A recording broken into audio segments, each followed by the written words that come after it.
Terjadinya gangguan aliran listrik di sejumlah wilayah Sumbaksel pada Rabu 4 Juni lalu, hingga saat ini masih terus dalam proses perbaikan dari PLN.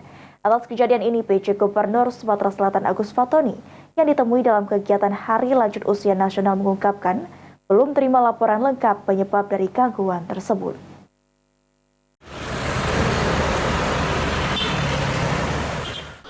Rabu 4 Juni, aliran listrik di sejumlah daerah Sumbaksel alami gangguan hingga tidak bisa teraliri. Hal ini disebabkan karena terganggunya aliran sutet 275 kV di Lubuk Linggau Lahat.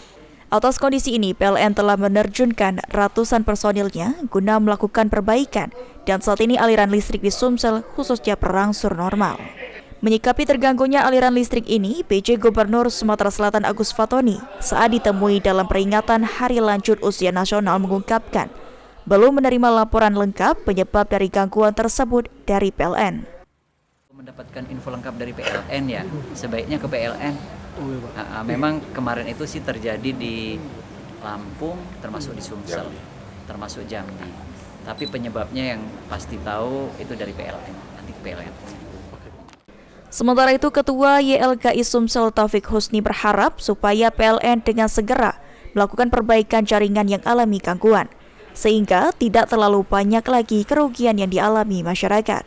Lakukan recovery ini secepat mungkin sehingga tidak terlalu banyak lagi kerugian masyarakat akibat dari blackout ini.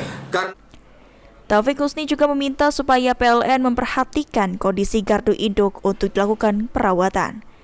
Firman Hidayat, Aji Delia, PAL TV.